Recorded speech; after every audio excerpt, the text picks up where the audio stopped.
According to the English political philosopher Thomas Hobbes, life without civilization is nasty, mean, brutish, solitary, and short.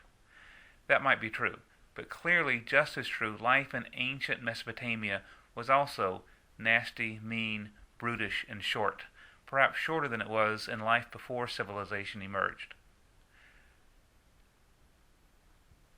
Sumerian kings and nobles could be kings and nobles because out in the countryside farmers were working hard to grow grain that could be baked into bread and brewed into beer for the enjoyment of people in the city. This would not have been possible without the use of potter's wheels, which allowed pots to be made cheaply so that it was possible to store grain and brew beer.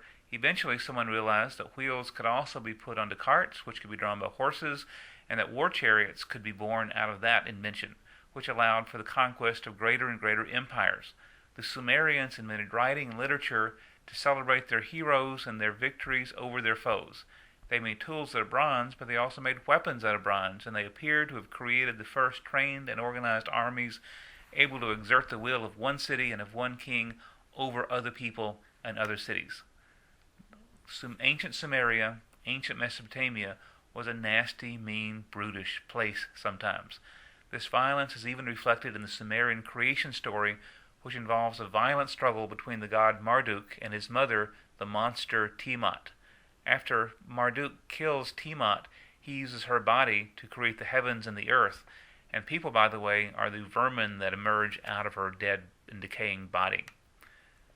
The Sumerians were not the only people in Mesopotamia to build cities. Their neighbors, a people called the Akkadians, took over some of their stories and some of their traditions, and certainly took over their technologies, and in the 24th century BCE, under their king Sargon, conquered the Sumerians.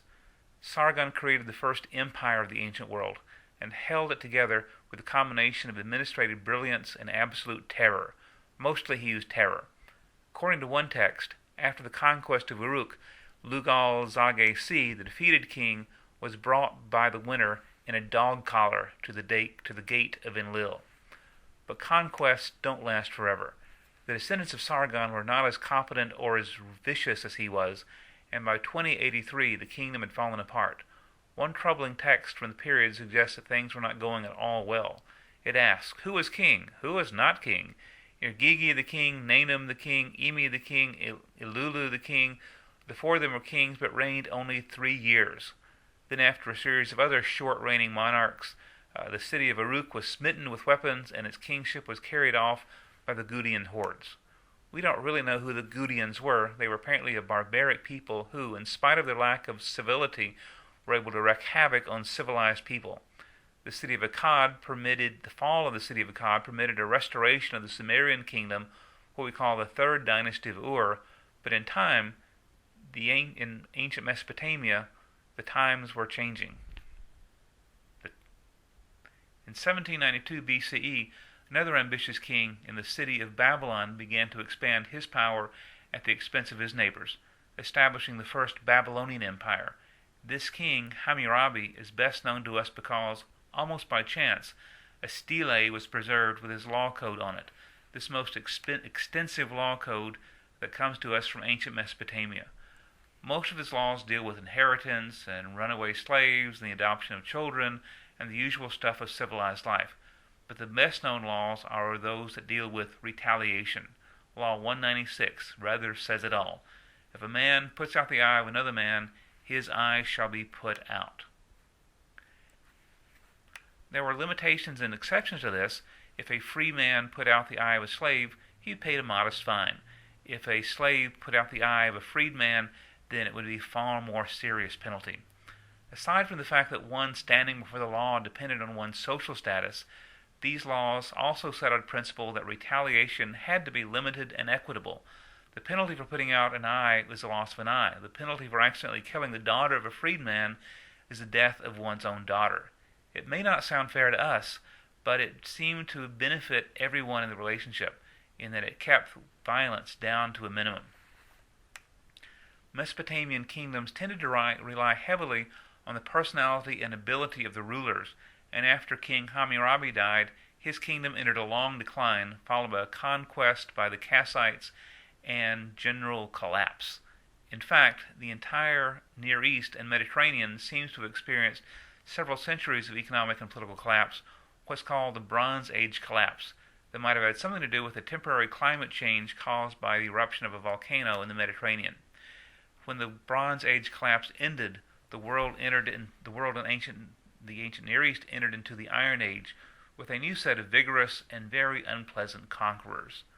The most unpleasant of these, at least in terms of their reputation today, were the Assyrians, another Semitic people like the Babylonians and like the Kassites, whose capital was in Nineveh in northern Mesopotamia.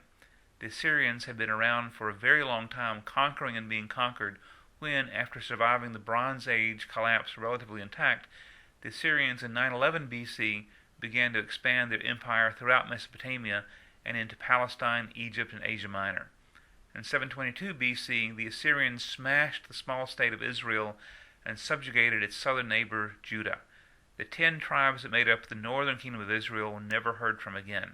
The Assyrians dealt with conquered people by sending their political and religious and cultural leaders into exile into some far corner of Assyria and moving other conquered people from other corners of their empire into Palestine.